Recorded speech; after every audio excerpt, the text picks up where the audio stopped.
അസ്സാം വലൈക്കും dear friends. ഇന്നത്തെ നമ്മുടെ സ്പെഷ്യൽ നിങ്ങൾ ആരും ഇതുവരെയും ട്രൈ ചെയ്ത് നോക്കിയിട്ടില്ലാത്ത ഒരു അടിപൊളി വെറൈറ്റി റെസിപ്പിയാണ്. നമ്മുടെ ഈ വീഡിയോ കണ്ടുകൊണ്ടിരിക്കുന്ന സമയത്ത് നിങ്ങൾക്ക് ഇഷ്ടപ്പെടുകയാണെങ്കിൽ ഒന്ന് ലൈക്ക് ചെയ്തേക്കണേ. അതുപോലെ തന്നെ നമ്മുടെ ഈ ചാനൽ ആദ്യമായിട്ട് കാണുന്നവരും ഇതുവരെയും സബ്സ്ക്രൈബ് ചെയ്യാത്തവരും പ്ലീസ് ഒന്ന് സബ്സ്ക്രൈബ് ചെയ്തേക്കണേ. ഞാനിടുന്ന വീഡിയോസ് ഉടനടി കിട്ടുന്നതിനായി സബ്സ്ക്രൈബ് ബട്ടന്റെ തൊട്ടടുത്ത് കാണുന്ന ബെല്ലൈക്കൺ കൂടി ക്ലിക്ക് ചെയ്തിട്ട് ഓൾ എന്ന ഓപ്ഷൻ എനേബിൾ ചെയ്യാനും മറക്കല്ലേ.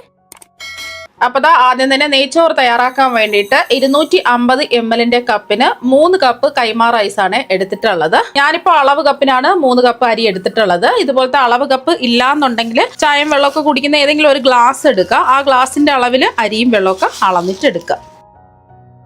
3 കപ്പ് അരി അളന്നെടുത്തിട്ടുണ്ട്. ഇനി അരി നല്ലതുപോലെ 4-5 പ്രാവശ്യം ഒന്ന് കഴുകി വൃത്തിയാക്കി എടുക്കാം. അരി 4-5 പ്രാവശ്യം നല്ലതുപോലെ ഞെരടി കഴുകി വൃത്തിയാക്കി എടുത്തിട്ടുണ്ട്. ഇതിലേക്ക് കുറച്ച് വെള്ളം ഒഴിച്ചിട്ട് ഒരു 10 മിനിറ്റ് കുതിർക്കാൻ വേണ്ടിയിട്ട് മാറ്റി വെക്കാം.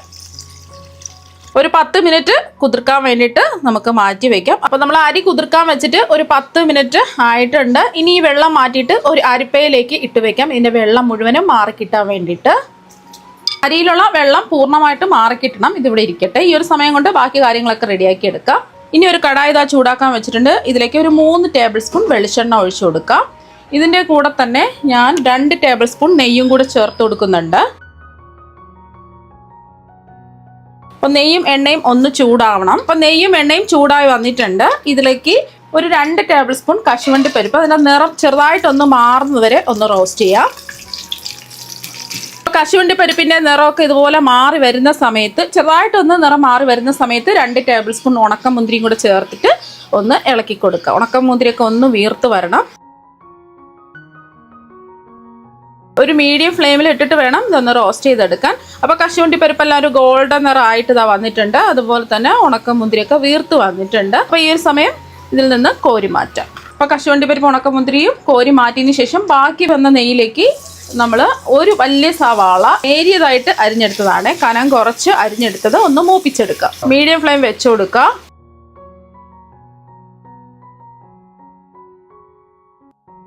അപ്പൊ സവാളയൊക്കെ മൂത്ത് ഒരു ഗോൾഡൻ നിറം ആയിട്ടുണ്ട്. ഗോൾഡൻ ബ്രൗൺ നിറം ആവരുത്. ഇത് മൂത്ത് കഴിയുമ്പോൾ ഇരുന്ന് കഴിയുമ്പോൾ കുറച്ചും കൂടെ ഒന്ന് മൊരിഞ്ഞ് വരും.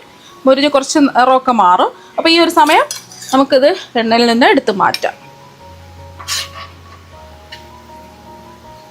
സവാള മൂപ്പിച്ചെടുത്തിട്ട് ബാക്കി വന്ന നെയ്യിൽ നമ്മൾ 1 ടേബിൾ സ്പൂൺ നെയ്യും കൂടി ഒഴിച്ചു കൊടുക്കാം. എന്നിട്ട് ഇതിലേക്ക് സ്പൈസസ് ചേർത്ത് കൊടുക്കാം. 5 ഏലക്ക, 3 പട്ടയാണ് എടുത്തിട്ടുള്ളത്, ചെറിയ കഷ്ണം പട്ട, 1 ടീസ്പൂൺ വലിയ ജീരകം, 6 ഗ്രാമ്പു, ഇതെല്ലാം ഇട്ട് ഒന്ന് മൂപ്പിച്ചെടുക്കാം. ഇതെല്ലാം മൂത്ത് നല്ലൊരു മണം വരുന്ന സമയത്ത് ഇതിലേക്ക് 4 വെളുത്തുള്ളി അല്ലികൾ ചതച്ചതും, ഒരു ചെറിയ കഷ്ണം ഇഞ്ചി ചതച്ചതും, 2 പച്ചമുളക് ചെറുതായിട്ട് മുറിച്ചതുമാണ് ചേർത്ത് കൊടുക്കുന്നത്. ഒരു 10 സെക്കൻഡ് ഒന്ന് ഇളക്കി കൊടുക്കാം. 10 സെക്കൻഡ് ഒന്ന് ഇളക്കി കൊടുത്തതിന് ശേഷം ഒരു വലിയ സവാള ചെറുതായിട്ട് അരിഞ്ഞത് ചേർക്കാം. സവാള ഒന്ന് വഴന്ന് വരണം. ഒരുപാട് ഗോൾഡൻ നിറമൊന്നും ആവേണ്ട ആവശ്യമില്ല. ഒന്ന് വഴന്ന് വന്നാൽ മാത്രം മതി. അപ്പോൾ സവാളയൊക്കെ വാടി വന്നിട്ടുണ്ട്. ഇനി വെള്ളം മാറാൻ വേണ്ടിയിട്ട് അരിപ്പയിൽ ഇട്ട് വെച്ചിരിക്കുന്ന അരി മുഴുവനായിട്ട് ഇതിലേക്ക് അങ്ങ് ചേർത്ത് കൊടുക്കുക. എന്നിട്ട് ഒരു 4-5 മിനിറ്റ് ഒന്ന് ഇതുപോലെ ഒന്ന് ഇളക്കി കൊടുക്കുക. ഫ്ലെയിം മീഡിയം ടു ഹൈ ഫ്ലെയിമിൽ ഇട്ടിട്ട് ഇതുപോലൊന്ന് ഇളക്കി കൊടുക്കുക. ഈ ഒരു സമയം കൊണ്ട് ഇപ്പം ഞാൻ കുറച്ച് വലിപ്പമുള്ള ഒരു പാത്രം എടുത്തിട്ടുണ്ട് ഈ നെയ്ച്ചോറ് തയ്യാറാക്കാൻ വേണ്ടിയിട്ട്. ഇതിലേക്ക് ആവശ്യത്തിനുള്ള വെള്ളം ഒഴിച്ചു കൊടുക്കാം. 1 കപ്പ് അരിക്ക് 1.5 കപ്പ് വെള്ളം എന്ന കണക്കിലാണ് ഒഴിക്കേണ്ടത്. അപ്പോൾ ആദ്യം ഒരു 4.5 കപ്പ് വെള്ളം ഒഴിക്കാം. അപ്പോൾ 1/2 കപ്പ് വെള്ളം കൂടി ഒഴിച്ചു കൊടുക്കാം. 4.5 കപ്പ് വെള്ളം ഒഴിച്ചു കൊടുത്തു. ഇതിൻ്റെ കൂടെ തന്നെ ഞാൻ 1/2 കപ്പ് വെള്ളവും കൂടി ചേർത്ത് കൊടുക്കുന്നത്. ടോട്ടൽ 5 കപ്പാണ്. 1 കപ്പ് അരിക്ക് 1.5 കപ്പ് വെള്ളം എന്ന കണക്കിലാണ് എടുക്കേണ്ടത്. തിളച്ച് വരുമ്പോൾ കുറച്ച് വെള്ളം കുറയുമല്ലോ. അപ്പോൾ 5 കപ്പ് വെള്ളം എടുക്കുക.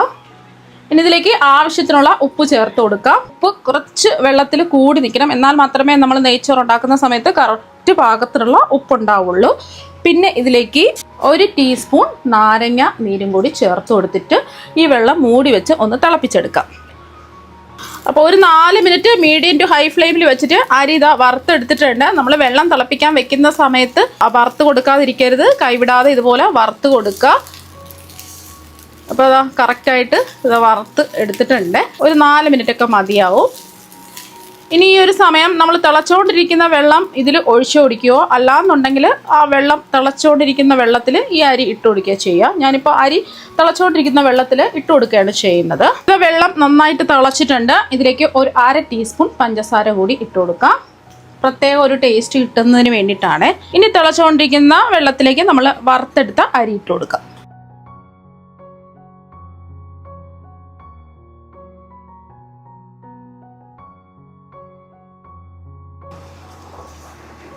ഒന്ന് ഇളക്കി കൊടുക്കുക. എന്നിട്ട് ഫ്ലെയിം കുറച്ച് വെച്ചിട്ട് മൂടി വെച്ച് ഇതൊന്ന് കുക്ക് ചെയ്തെടുക്കാം. അപ്പോൾ ഇത് കുക്ക് ചെയ്യാൻ വെച്ചിട്ട് ഒരു 7 മിനിറ്റ് ആയിട്ടുണ്ട്. ഇനി നമുക്ക് തുറന്ന് നോക്കാം. നല്ലൊരു മണം വരുന്നുണ്ട്. അപ്പം നല്ലോണം എന്താ കുക്കായി കിട്ടിയിട്ടുണ്ട്. ചോറൊക്കെ നല്ലോണം വെന്തൊന്നും കുഴഞ്ഞൊന്നും പോയിട്ടില്ല. ഇനി നിങ്ങൾക്ക് വേണമെന്നുണ്ടെങ്കിൽ ഇതിൽ കുറച്ച് നെയ്യ് ചേർത്ത് കൊടുത്തിട്ട് ഒന്ന് ഇളക്കി കൊടുക്കാം. ഞാനിപ്പോൾ ഒരുപാടങ്ങ് നെയ്യ് ചേർക്കുന്നില്ല. ഇതെല്ലാം ഒന്ന് ഇളക്കി കൊടുത്തതിന് ശേഷം ഒന്ന് ഇതുപോലെ ഒന്ന് നിരത്തി വെക്കുക. അതുപോലെ ഇത് വെച്ച് കൊടുത്തിട്ടുണ്ട്. ഇനി ഇതിലേക്ക് നിങ്ങൾക്ക് വേണമെന്നുണ്ടെങ്കിൽ കുറച്ച് നെയ്യ് ഒഴിച്ചു കൊടുക്കാം. ഞാനിപ്പോൾ നെയ്യ് ഒരുപാട് ഒഴിക്കുന്നില്ല. ഇനി ഇതിലേക്ക് നമ്മൾ വറുത്ത് മാറ്റി വെച്ചിരിക്കുന്ന സവാളയും അതുപോലെ തന്നെ കശുവണ്ടിയും ഉണക്കമുന്തിരിയും ഇതിലേക്ക് അങ്ങ് ഇട്ട് കൊടുക്കാം.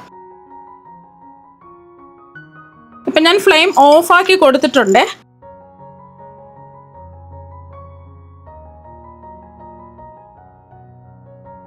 മൂപ്പിച്ചെടുത്ത സവാളയും കശുവണ്ടിപ്പരിപ്പും ഉണക്കമുന്തിരിയും ചേർത്ത് കൊടുത്തതിന് ശേഷം ഒരു 10 മിനിറ്റ് ഇതുപോലെ മൂടി വെച്ച് കൊടുക്കുക. ഫ്ലെയിം ഒന്നും ഓണാക്കരുത്. ഇപ്പം നമ്മളിത് മൂടി വെച്ച് കൊടുത്തിട്ട് ഒരു 10 മിനിറ്റ് ഒക്കെ കഴിഞ്ഞിട്ടുണ്ട്. 10-15 മിനിറ്റ് ഇതുപോലെ ഒന്ന് അടച്ച് വെച്ച് കൊടുക്കുക. അപ്പം നമ്മുടെ നെയ്ച്ചോറ് ഇതാ ഇവിടെ റെഡി ആയിട്ടുണ്ട്. ഇതെല്ലാം ഒന്ന് മിക്സ് ചെയ്ത് യോജിപ്പിച്ചെടുക്കുക.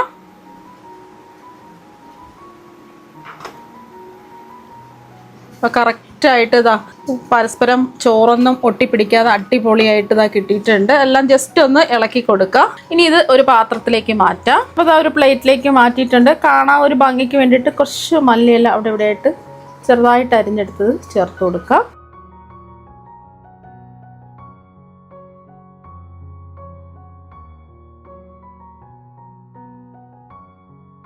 ഒരു പ്ലേറ്റിലേക്ക് മാറ്റിയിട്ടുണ്ട്. നല്ല മണവും നല്ല ടേസ്റ്റുമാണ് ഇങ്ങനെ ചെയ്യുന്ന നെയ്ച്ചോറിന്. ഒരുപാട് ചേരുവകളൊന്നും ആവശ്യമില്ല. പെട്ടെന്ന് തന്നെ നമുക്ക് റെഡിയാക്കി എടുക്കാൻ പറ്റും. ചോറൊന്നും വെന്ത് കുഴഞ്ഞൊന്നും പോയിട്ടില്ല. അടിപൊളിയായിട്ടിരിപ്പുണ്ട്. അപ്പോൾ നിങ്ങൾ എന്തായാലും ഇതുപോലെ ഒരു പ്രാവശ്യം നെയ്ച്ചോറ് തയ്യാറാക്കി നോക്കുക. തീർച്ചയായും നിങ്ങൾക്ക് എല്ലാവർക്കും ഒരുപാട് ഇഷ്ടമാകും. അപ്പോൾ നമുക്ക് മറ്റൊരു വെറൈറ്റി വീഡിയോ ആയിട്ട് വീണ്ടും കാണാം. താങ്ക്